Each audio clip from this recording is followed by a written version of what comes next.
aquel que nos amó, testigo fiel, exaltaré aquel principio y fin, al gran yo soy, adoraré aquel que nos amó, testigo fiel, exaltaré aquel principio y fin, al gran yo soy, adoraré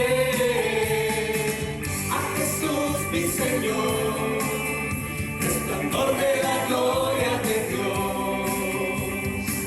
a Jesús mi gran Rey, alabanza y honra daré,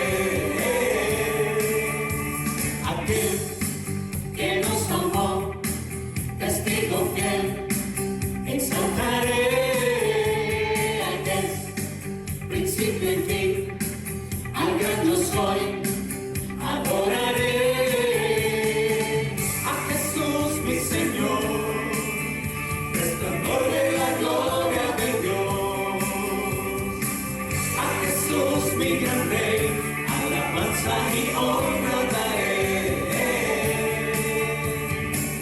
a Jesús mi Señor, resplandor de la gloria de Dios, a Jesús mi gran Rey, alabanza y honra daré. Siempre te amaré, siempre te adoraré, siempre te cantaré, siempre te exaltaré. Mis queridos hermanos y hermanas, a Dios nadie le dio jamás. El unigénito Hijo que está en el seno del Padre, Él nos lo ha dado a conocer. Dice, a Jesús mi Señor, resplandor de la gloria de Dios, a Jesús mi gran Rey, alabanza y honra daré,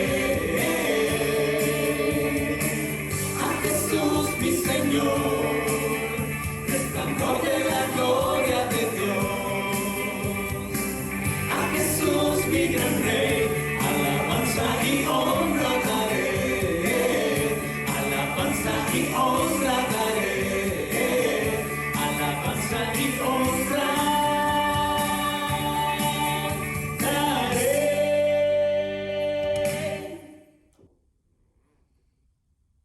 Estamos corriendo con esto de la pandemia, con la campaña de vacunación. Y según las cifras que nos está dando el gobierno, hablan de 117 millones que han tomado al menos la primera dosis. Y dicen también de otros 70 millones que han tomado ya la segunda dosis. Y ahí vamos, adelante, queriendo salir de esta crisis, queriendo salir de todo esto que nos ha fastidiado por más de un año. Y queremos vernos ya dentro de la normalidad. Y queremos estar todos bien.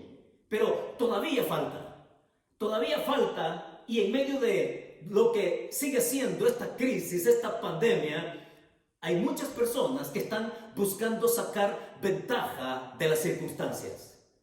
Personas que están buscando llegar hasta la persona ingenua, manipularla y también convencerla de obtener algo que según ellos es una alternativa para contrarrestar el virus en este caso. Están apareciendo sitios web de personas malintencionadas queriendo sacar ventaja de aquellos que aún están en la espera de que les toque su vacuna. Y están ofreciendo una vacuna alternativa para contrarrestar el virus a un costo módico, en un lugar no oficial. Y lo triste es que muchas personas lo están creyendo, lo están aceptando y entonces lo están comprando y lo que se están inoculando no es nada, simplemente agua destilada. No sirve. Es que en el ámbito de la vida, cualquiera también sea la crisis, siempre van a haber aquellos que quieren falsear las cosas. Siempre van a haber aquellos que quieren aparentar algo bueno para convencer, manipular y que la persona en su mente ingenua y en su corazón ingenuo tomen una decisión equivocada. Y es así como en cualquier crisis pasa, en cualquier ámbito de la vida. En lo político ya sabemos que se hacen montajes. Ya sabemos que en el ámbito deportivo se hacen montajes de partidos que se llaman amañados, preparados. En lo académico, en lo estudiantil, profesores y alumnos hacen sus componendas para hacer el montaje de haber hecho un examen y pasarlo, pero debajo de la mesa haber dado ahí cierta propina. Es que en cualquier ámbito de la vida siempre existe esa posibilidad de hacer montaje. Eso de presentar una apariencia, de aquello del engaño. Y ¿saben qué? También hemos de aceptar que en lo religioso ocurre lo mismo. Irremediablemente es así. Y cuando estamos nosotros en una esfera espiritual, debemos estar alertas, cuidadosos con nuestra mente y corazón para que nadie venga a tomarnos el pelo ni a tomarnos por sorpresa, pero también para que nuestra vida y nuestra espiritualidad sea la que Dios siempre ha querido, la que Él siempre espera de cada uno y que nosotros podamos ir caminando en lo que Él nos va mostrando en el camino en nuestra vida. El día de hoy vamos a encontrarnos con un pasaje donde uno de los escritores bíblicos, uno de los evangelistas, llamado Lucas, nos va a hablar acerca de una experiencia del Señor Jesucristo. Él nos va a decir a través del mismo Señor que Él lo que quiere, Cristo lo que quiere es desmontar esa superficialidad en la persona. Esa superficialidad con la que muchos se sienten cómodos. Es allá en Lucas capítulo 4, versos del 14 hasta el 29, donde Lucas narra qué es lo que está pasando ahí con el Señor. Y en el contexto en lo que él destaca es cómo el Señor Jesucristo se presenta como lo real para confrontar lo que es falso. Vamos al capítulo 4 de Lucas, versículo 14 al 16, donde encontraremos nuestro primer principio. ¿Sí? Dice así el versículo 14. Y Jesús volvió en el poder del Espíritu a Galilea, y se difundió su fama por toda la tierra de alrededor, y enseñaba en las sinagogas de ellos, y era glorificado por todos. Vino a Nazaret, donde se había criado, y en el día de reposo entró en la sinagoga conforme a su costumbre y se levantó a leer. ¿Qué es lo que encontramos acá? ¿Qué tenemos aquí? ¿Qué es lo que nos ofrece Lucas de entrada para que nosotros sintonicemos nuestros sentidos, sintonicemos nuestro corazón y nuestra mente, y que también, como él busca en el pasaje, que se den por aludidos los que lo van a oír y que nos demos nosotros también por aludidos igualmente? Ahí en el versículo 14 al 16 hay un primer principio que queremos descubrir. Ese principio que nos lleva a que veamos hasta dónde Cristo quiere tocar fondo. Y la manera de tocar fondo, como lo está presentando acá en los versículos del 14 al 16, es que la verdadera espiritualidad siempre confronta lo falso. La verdadera espiritualidad siempre va a confrontar lo que es falso. Y si vemos ahí el pasaje con cuidado, en su contexto más amplio, ya sabemos que Jesús ha estado en el desierto 40 días, ha estado en vida intensa con el Padre, donde enfrenta también tentaciones. Y de donde Él regresa, dice el versículo 14, así, con el poder del Espíritu Santo. y que él regresa a su ciudad natal, allá en Nazaret. Y cuando él regresa, su enseñanza es de tal magnitud que la gente lo empieza a admirar. La gente lo empieza a aceptar. La gente le empieza a aplaudir. Y todos ahí hacen de Cristo como el chico de la casa. Es Jesús que vuelve a su ciudad, Nazaret, donde todos lo habían visto crecer, donde todos lo habían identificado con una familia, donde todos sabían que este chico tenía algo especial.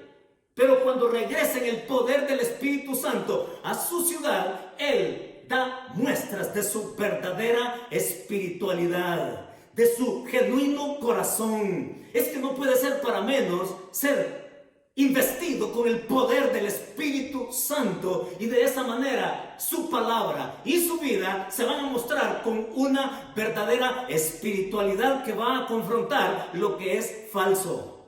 Ahí lo encontramos. Es que ¿quién no quería tener al chico del momento? Es que este Jesús es un hombre de la casa. Recordemos, ahí en Galilea, note cómo se habla, Lucas se preocupa en dejar registrada la manera en cómo la aceptación de Cristo es tal que lo quieren escuchar, que quieren estar donde Él está, de sentirse orgullosos de Él, pero cuidado, porque Lucas lo presenta de tal manera para que no nos confundamos también nosotros. Lo dice, esa aceptación inicial, ese aplauso y esa fama y esa bienvenida que él recibe, no creamos que viene del fondo de la vida, del corazón de estas personas. Al principio sí, porque es el chico de la casa, porque es el chico de nuestro pueblo, porque es el chico de nuestra ciudad, de nuestra región. Y es así como Jesús se abre paso al principio, con aceptación casi completa. Pero eso no significa que vaya a ser así después. Y no va a ser así después de que Él hable lo que tenga que decir acá frente a ellos. Es Jesús que se llega allí en poder del Espíritu Santo a Nazaret. Es allí donde en su propia casa, en su propia ciudad, con su propia gente, Él les quiere mostrar lo que es una verdadera espiritualidad. Y ellos se van y se encuentran con Él en la sinagoga. Ellos lo quieren escuchar, ellos quieren saber. Y lo bonito es que les gusta escuchar porque Él en su palabra tiene algo distinto. Él tiene una autoridad diferente a todos los demás que han aparecido. Ellos están allí, quizás también comparándolo con aquellos que han estado en el pasado y que han sido nada, pero que este tiene un algo que es poderoso y que es distinto. Además de cantar en la sinagoga, además de rezar el Shema, Israel, oye, oh Israel, el Señor nuestro Dios, Jehová, uno es. Y después de leer la ley, y después de leer los profetas, y después de sacar la sustancia de la enseñanza que el que leía y explicaba, alimentaba a los que estaban ahí presentes, cada ocasión se convertía, como dice acá, en una costumbre. En una costumbre que puede quedar solamente en eso. En una costumbre en donde solamente se puede limitar a escuchar, pero no trascender más allá de eso. En una costumbre que se puede volver cómoda. En una costumbre que puede considerarse como el estándar que Dios quiere. Pero lo que vamos a encontrar en la vida de Jesús es otra cosa. Lo que vamos a encontrar en Jesús es esencia pura. Es Jesús quien les va a declarar con su propia vida lo que es el estándar de Dios en la espiritualidad que Él anda buscando. Así que la propia espiritualidad de Cristo va a confrontar la falsedad. La propia espiritualidad de Cristo va a confrontar la superficialidad. La propia espiritualidad de Cristo va a confrontar aquello que ellos consideraban en ese momento normal, su costumbre. Ir a la sinagoga, entrar y salir. Y el siguiente sábado volver a ir, entrar y salir. Pero ahora va a ser algo distinto. Este día de reposo comentado en estos primeros versículos va a tener algo distinto porque Jesús llega. Y en un primer momento podemos decir algo. Mostrar espiritualidad. Oiga esto. Mostrar verdadera espiritualidad no siempre va a significar aceptación. Porque muchas personas se oponen a esa verdadera espiritualidad manteniéndose en la costumbre, en eso normal, en donde la espiritualidad requiere otra cosa y que no acepta cosas intermedias. Es Jesús quien se para, que toma en ese día de reposo, en esa sinagoga, Él toma el libro, el rollo. Le he dado el rollo del profeta Isaías. Ahora, aquí hay algo que nosotros debemos de tomar en cuenta de inicio. Porque muchas veces nosotros debemos también ser, como se suele decir en otros ámbitos, autocríticos. ¿Cómo es que yo evalúo o cómo yo evalúo mi espiritualidad? Es que podría ser yo semejante a estos que están ahí presentes, oyendo, sentados, esperando que alguien explique algo. ¿Será que yo voy a ser tan igual a ellos de entrar y de salir tal cual, como que si nada ha pasado? Pero mucha gente vive así su espiritualidad. Mucha gente entiende así su espiritualidad. Y lo que Cristo pone frente a nosotros también es que al oírlo nosotros evaluemos dónde andamos con respecto a Él.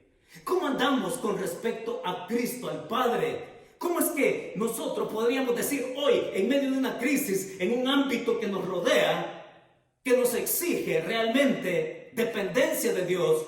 Creo que es oportuno que también vengamos y nos sumemos a este grupo para saber escuchar, para saber ver en Cristo su espiritualidad, para evaluar la nuestra. Entonces, es un momento oportuno para que nos preguntemos si es que también nosotros no necesitamos desmontar algo que es superficial.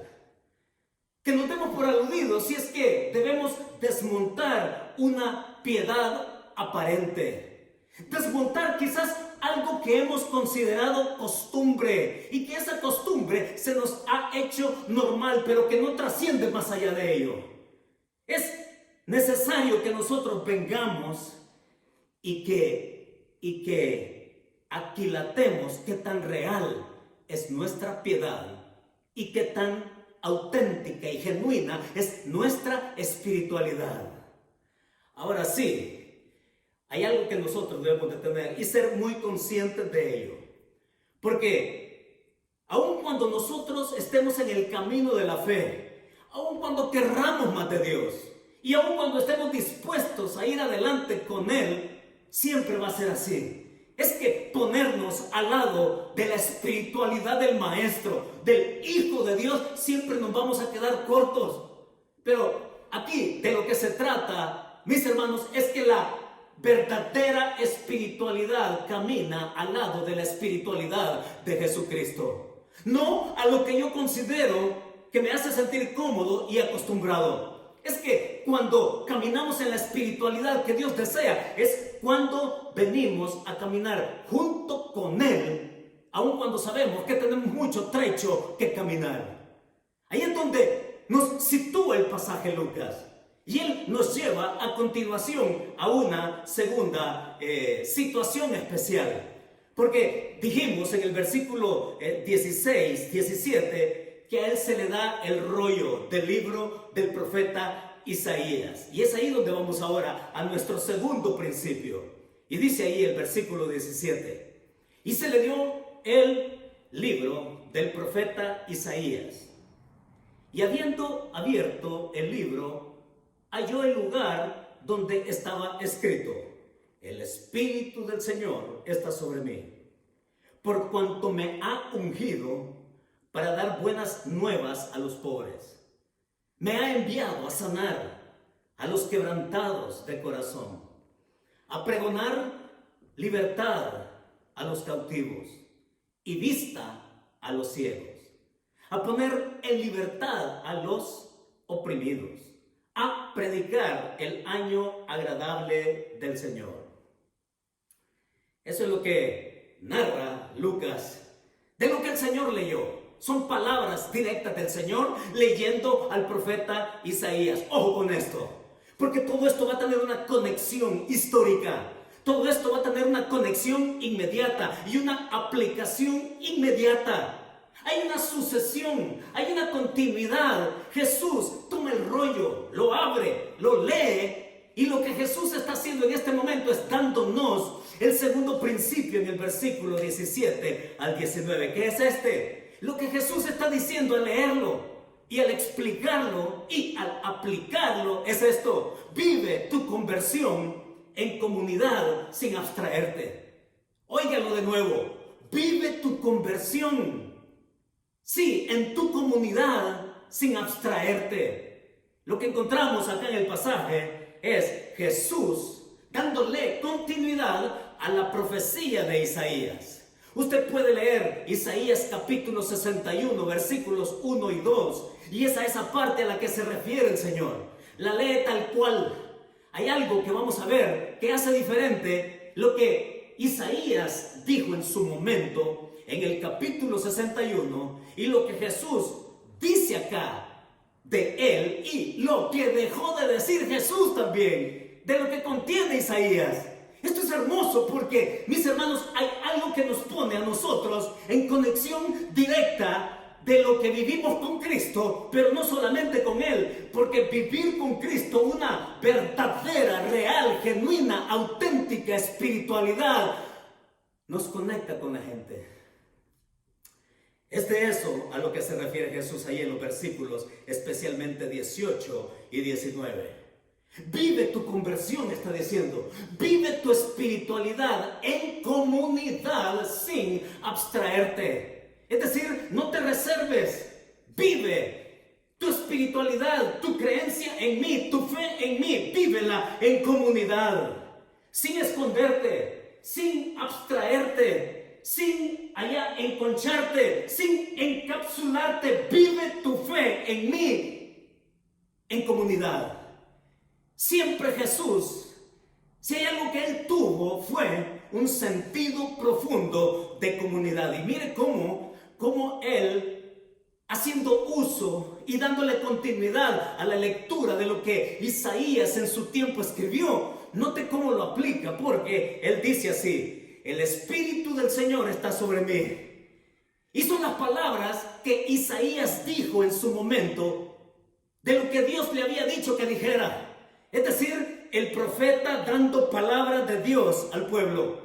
Y es Jesús que se coloca dándole continuidad como el profeta también, que se planta, que se para, que dice ahora en su momento lo que ellos necesitan escuchar. Es Jesús que se planta como profeta también dando palabra de Dios a estos ahí, de una manera local, en su comunidad. Jesús tenía un sentido profundo comunal. Jesús tenía un sentido profundo de lo que era la gente cercana. Ahí, en esos versículos, imagínense ustedes el momento. Jesús parado, abre el libro, empieza a leer, y lo que lee, los que estaban ahí escuchándole con atención, porque todo lo que dice, ellos lo sabían, lo conocían, porque sabían de la ley y de los profetas, sabían de este pasaje.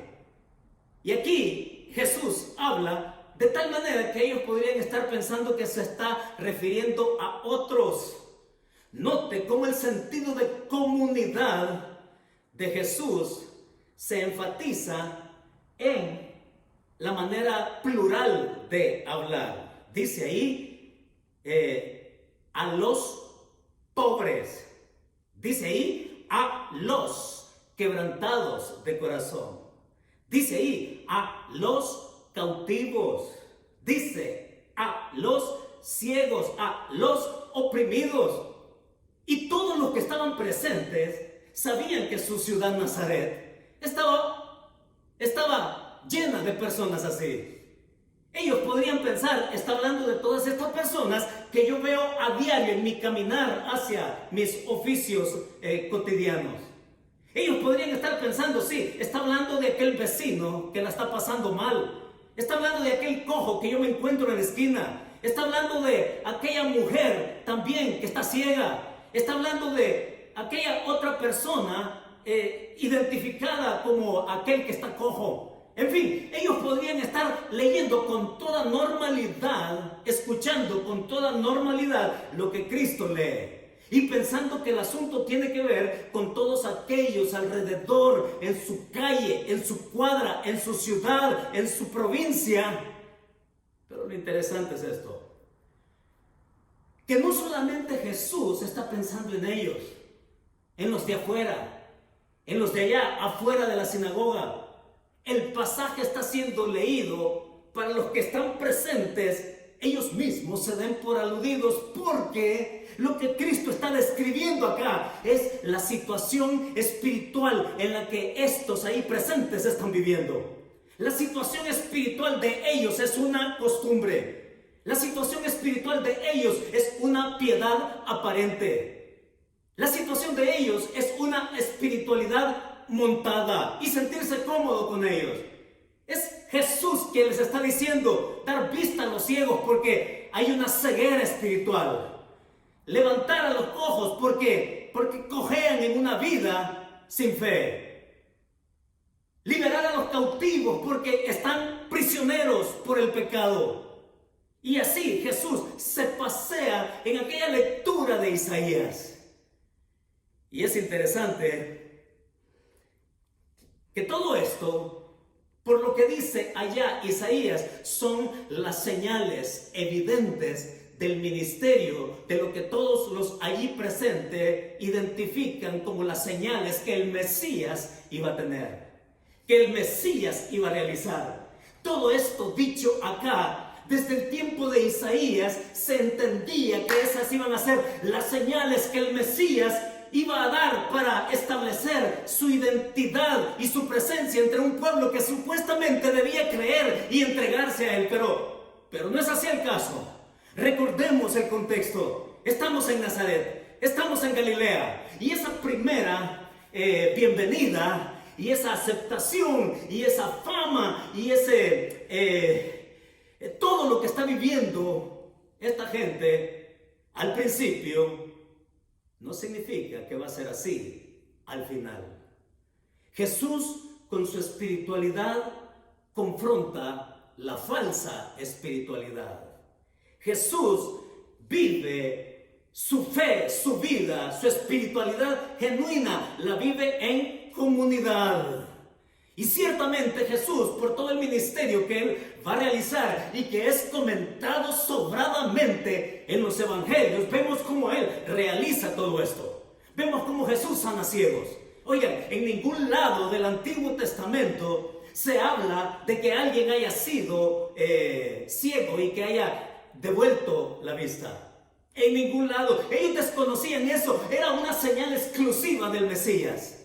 Y así, una por una, estas van a ser los comprobantes de que el Mesías está presente, con una espiritualidad distinta de la entrega que Él espera ellos tengan voluntariamente y que crean en Él. Y esa aceptación primaria va a ser un rechazo rotundo. El rechazo local, el rechazo comunitario se va a convertir en un rechazo nacional. Mis hermanos, Jesús tenía un sentido de comunidad. Y es cierto, de Él heredamos esto.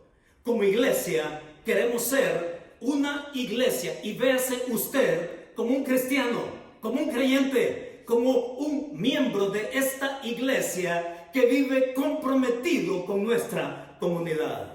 Somos una iglesia que estamos para la comunidad. Estamos en la comunidad y estamos por la comunidad.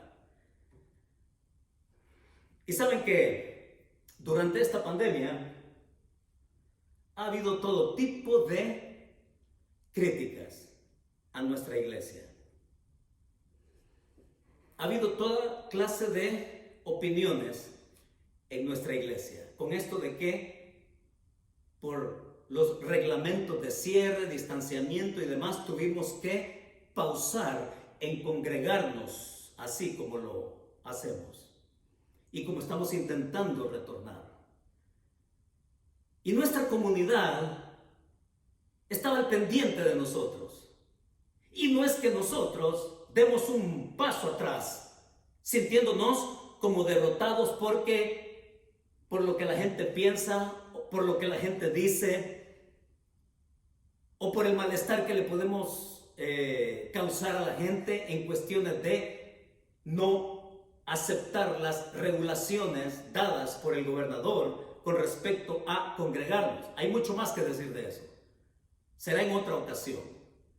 Pero para el caso con el cual nos detenemos es que, oigan, cuando nosotros como iglesia decidimos seguir las reglas civiles de no congregarnos, no significó nunca dar un paso atrás. No, fue un paso adelante de darle testimonio a la comunidad cuánto nos importan como comunidad. No se equivoque, porque muchas veces podemos satanizar muchas cosas en esto de la pandemia. Muchos han satanizado la vacuna. Muchos han hablado de que en la vacuna vienen los demonios, y que en la vacuna viene el chip, y que en la vacuna vienen un montón de cosas, y que por eso hemos de estar en contra de.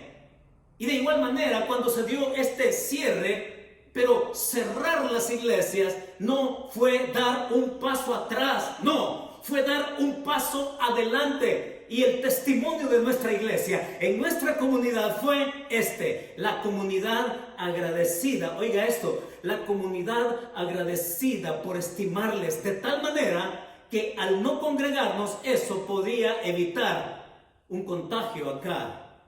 Y cuando se empezaron a escuchar los contagios acá en Glendora, pues con mucha más razón comprendíamos la razón de cuidar a la comunidad, de velar por nuestra comunidad, porque somos parte de la comunidad, porque no somos un grupúsculo separado, sin relación, porque no estamos encapsulados y metidos en nuestro propio mundo. No, somos parte de estas personas que caminan allá por la acera, con quienes podemos estar a un lado en el Classic Coffee platicando. Son personas que nos encontramos allí en el downtown y que podemos saludar y decir buenos días. Somos personas cercanas, somos personas que queremos estar con nuestra gente. Jesús está diciendo al mencionar pobres, al mencionar quebrantados de corazón, a los cautivos, a los ciegos, a los oprimidos. Es que porque toda esa gente vive así. Y muchas veces nosotros no queremos aceptarlo o nos queremos hacer los desentendidos, pero Cristo nos presenta una realidad de la cual Él no se abstrae, al contrario, Él se expone. Jesucristo va a realizar en su sentido profundo de comunidad, sanar a cojos, sanar a ciegos, sanar a personas atribuladas, cargadas, a los cautivos del pecado. Jesús en toda su vida, al final, se va a dedicar a hacer eso. Ya sé que más de alguno va a decir, oh sí, pero Jesús sanó unos cuantos y dejó a otro gran montón sin sanar. Oh sí, es que Jesús sanó a un ciego, sanó a 10, pero dejó a otros 100 sin sanar. Oigan, la misión de Jesús no fue dar alivio físico. La misión de Jesús fue dar alivio espiritual, sanidad. Debo cambiar esa palabra. No es alivio espiritual, es sanidad espiritual. Y que los milagros llevaron a la gente a verlo a Él como el Mesías. Y atención a esto que voy a decir. Porque el milagro en sí no propicia la fe. Muchos recibieron milagros Y muchos de los que recibieron milagros y los que vieron milagros rechazaron a Jesús.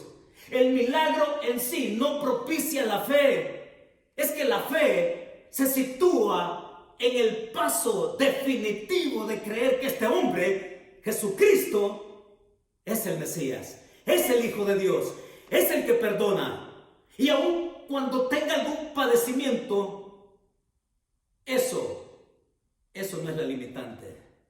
Pero muchos hacen del milagro. Muchos ahí quisiéramos, estamos esperándolo que venga para que haga aquí algunos milagros. De hecho, Jesús, de los lugares en donde Él no realizó milagros como lo hizo en otros lados, fue precisamente Nazaret, ahí en Galilea. Los milagros de Jesús fueron muy pocos. Es que el milagro en sí no propicia la fe.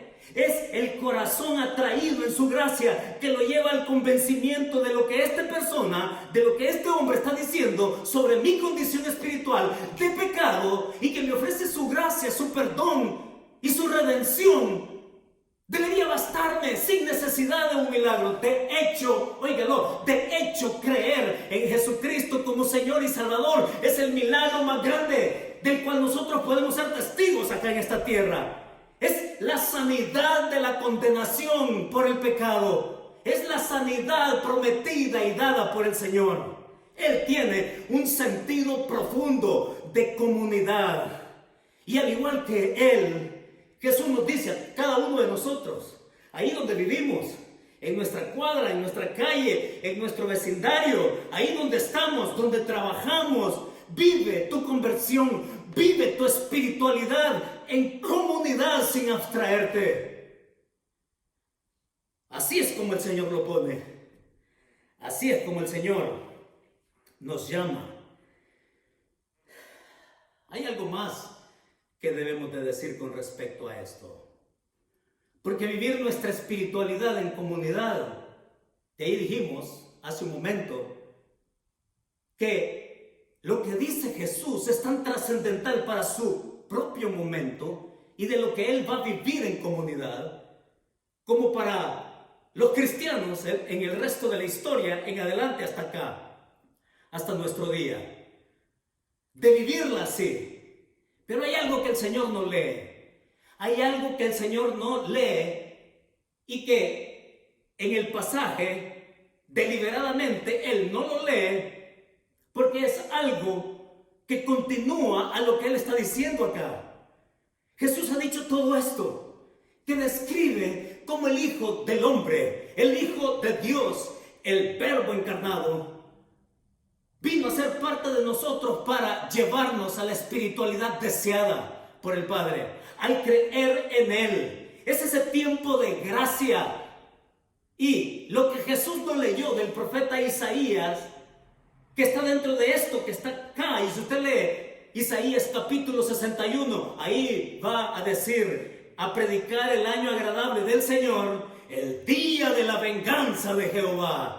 Oiga, Jesús no lee eso deliberadamente. No lo lee porque Él entiende que su presencia en esta tierra, morir en una cruz y darnos este tiempo de gracia, es para que se crea en Él, para que se acepte su redención, para que se tome el perdón que Él ofrece. Y mientras esto es así, Él no lee lo otro.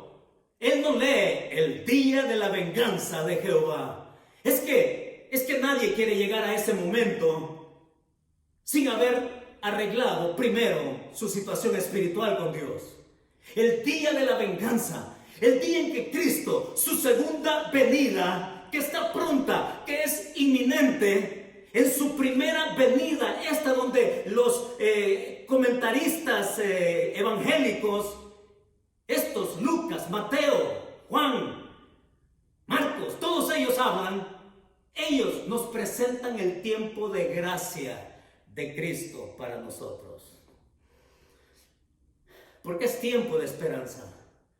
Porque es tiempo de perdón. Porque es tiempo para quitar tu costumbre. Porque es tiempo de desmontar tu superficialidad. Porque es tiempo de quitar aquello que te hace sentir cómodo y que piensas que estás bien con Dios. Porque es tiempo que de una vez te pongas frente al que tiene la verdadera espiritualidad que quiere para ti Jesucristo en una redención, en una relación de fe. Es así como el Señor lo presenta, pero hay algo más. Y lo que sigue a continuación está en los versículos 20 al 29. Yo se lo quiero resumir. Ahí en el versículo 20 en adelante, leamos unos cuantos. Dice ahí, y enrollando el libro, o sea, el rollo, dice ahí, lo dio al ministro, al encargado de la sinagoga. Se sentó, escucharon lo que Cristo leyó.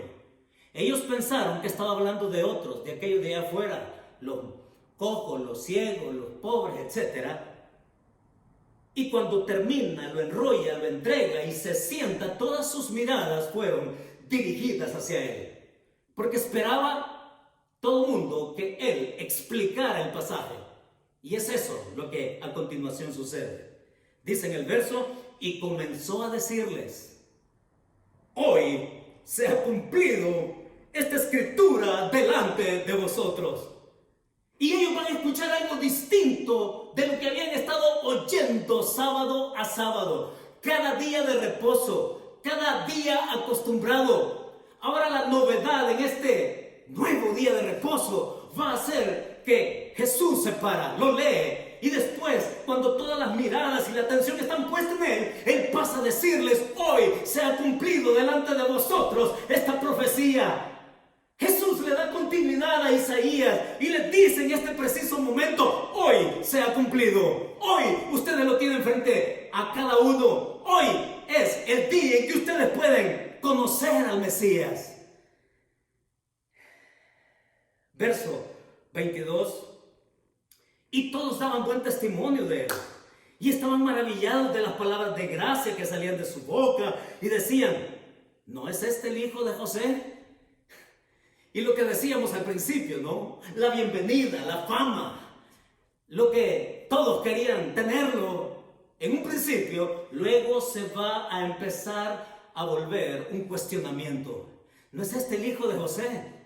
¿No es este muchacho que hemos visto crecer por nuestras calles?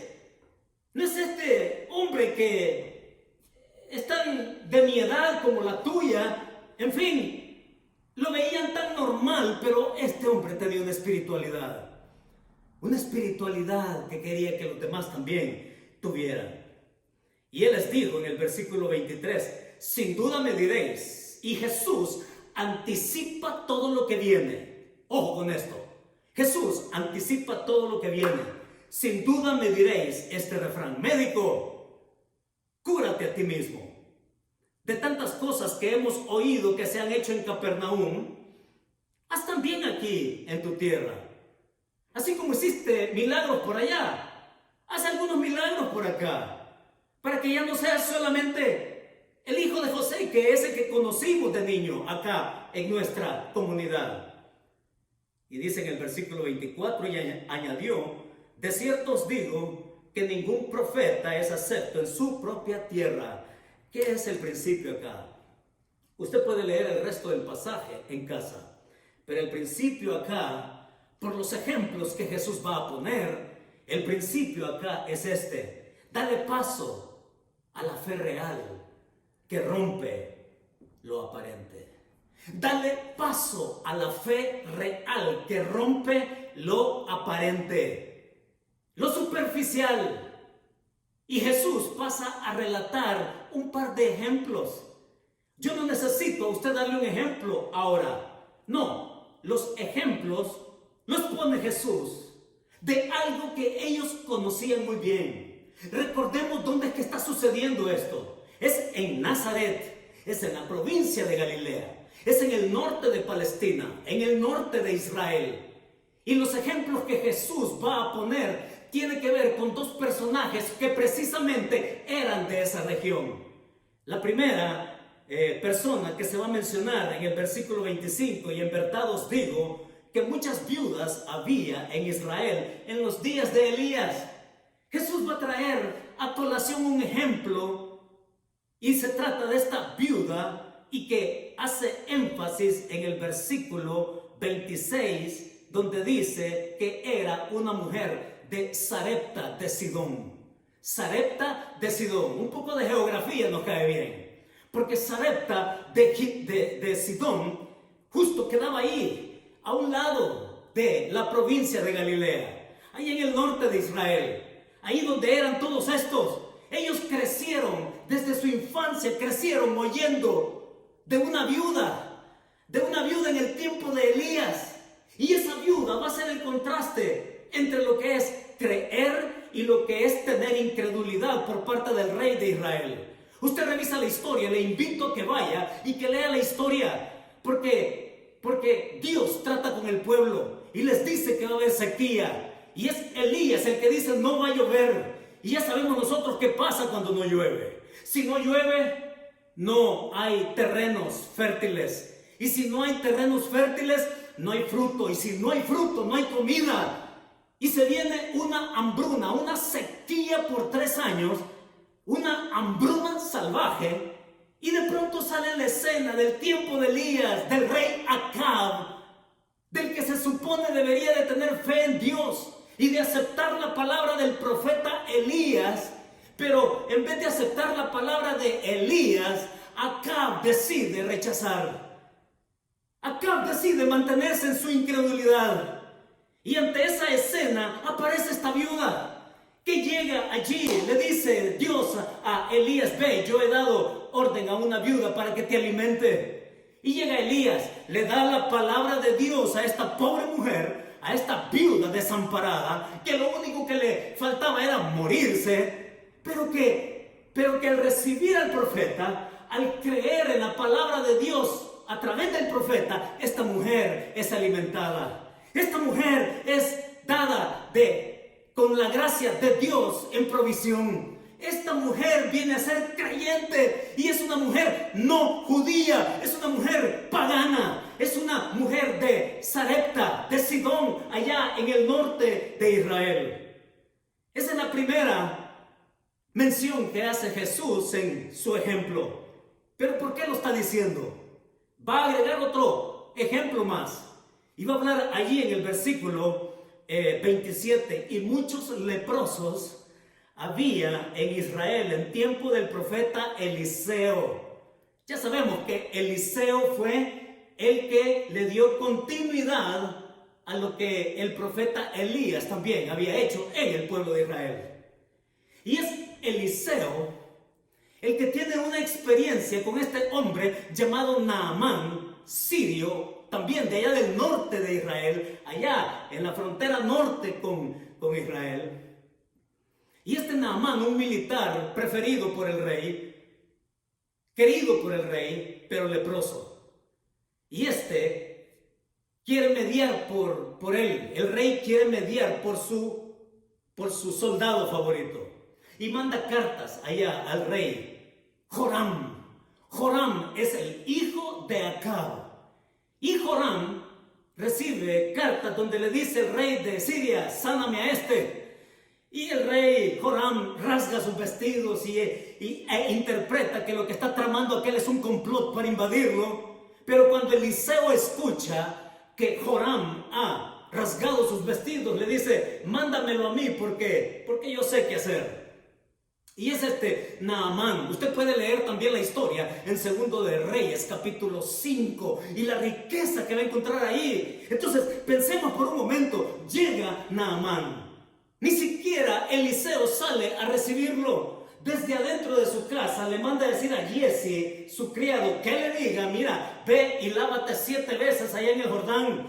Molesto este hombre, porque dice: ¿acaso no tenemos ríos mejores nosotros allá en Siria? Y nombra algunos de ellos. Pero ¿por qué me tengo que bañar, zambullir 7 veces en este río que la verdad no tiene ningún atractivo? Pero queriendo retornar, sus criados le dicen: ¿y qué más da? Hazlo, no tiene nada que perder. Y este hombre leproso se zambulle 7 veces en el Jordán, y que cuando sale su piel era como la de un niño. ¿Quién no quiere tocar la piel de un niño? ¿Quién no quiere tocar la piel de un bebecito? Pues así salió Naamán, el ex leproso, ahora sanado. Pero qué interesante, porque lo posterior a ello es que este Naamán agradecido, él declara a Eliseo que no hay otro Dios como el Dios de Israel. Y es tanto así que este hombre hasta se quiere llevar un poco de tierra de Israel para llevársela allá a Siria y que le recordara a él el gran milagro que tuvo. Pero ese milagro, como uno de los casos que sí son excepcionales, ese milagro lo lleva a creer en el Dios de Israel.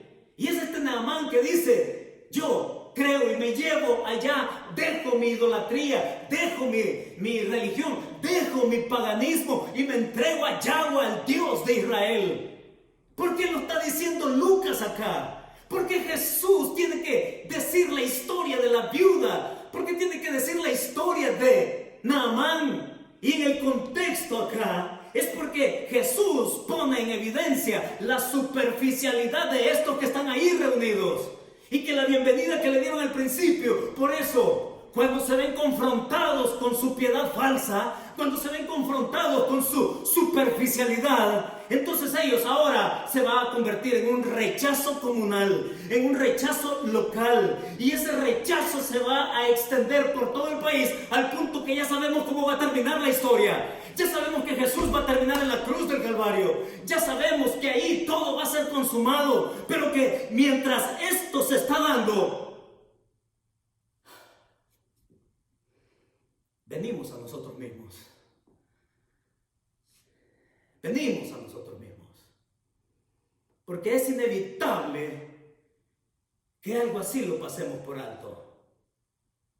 Porque es inevitable que hagamos caso omiso de esto para nosotros aquí el día de hoy.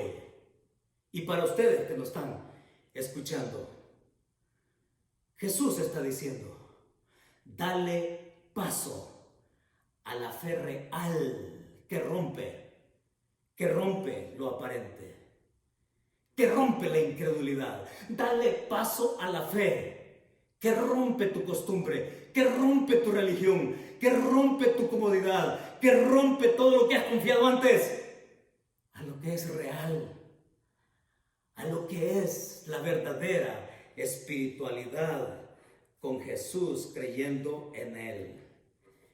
Así es, mis hermanos. Jesús menciona estos dos ejemplos del tiempo de Elías con el rey Acab, porque él decidió mantenerse en incredulidad. Es Jesús que pone el segundo ejemplo de este hombre Naamán en el tiempo de Eliseo, en el reinado de Joram, el hijo de Acab, y que también decide mantenerse en incredulidad. Y que los pone de ejemplos porque, siendo gentiles, estos sí saben creer, estos sí saben recibirlo, estos sí saben de fondo tener el reino de Dios y su justicia. Estos sí saben, como gentiles, sin haber sido criados en la ley, estos sí saben decirle sí al Señor, recibirlo. Y entonces allí Jesús está poniendo en evidencia de lo que ellos carecen. Y les está diciendo: vengan a una espiritualidad real. No necesitamos poner ilustraciones a esto. Las ilustraciones están dadas. Las ilustraciones están entendidas. Y no es posible hacer caso omiso de ello, de lo que significa. Porque esto nos pone y nos lleva a una conclusión seria. De los que estamos aquí y de los que nos escuchan. La verdadera espiritualidad de Cristo siempre va a confrontar la nuestra. Si es superficial, si es falsa o si es genuina. Es Jesús quien está diciendo que nuestra vida de fe es en comunidad con la gente que nos ve, que nos oye, que nos trata. No abstraernos de eso, vivirla allí y que ellos vean lo real de Cristo en nuestra vida. Y lo tercero que el pasaje nos ha dicho es que si todavía no has venido al encuentro con Jesucristo, está diciendo acá, con estos ejemplos dados, dale paso a la fe. No te mantengas en incredulidad. Rompe tu ciclo de incredulidad. No esperes a que otros lo hagan para que lo des tú. Tú muéstrate con tu corazón contrito y humillado en perdón y arrepentimiento para venir a una relación con el Hijo de Dios. Y ese es el compromiso que tenemos como iglesia. Ese es el otro agregado que tenemos como visión de iglesia. Somos una iglesia para la comunidad. Somos una iglesia en comunidad y por la comunidad. Y queremos que nos vean, que nos observen y que vean la fe real con que Cristo nos ha redimido. ¿Con qué verdad entonces nos vamos? ¿O con qué verdad se quedan ustedes que nos escuchan? ¿Con qué verdad se quedan en casa? Y la verdad que el pasaje nos deja es este: vive tu conversión de fe sin abstraerte para que otros desmonten su propia incredulidad. Te lo repito, la verdad de todo el pasaje que nos deja por igual es esta: vive tu conversión de fe sin abstraerte para que otros desmonten su propia incredulidad, entregándole su vida a Jesucristo. Y con eso oramos. Muchas gracias, Señor, por el llamamiento que nos has hecho. Muchas gracias porque es en tu Hijo que podemos aspirar a más, Señor.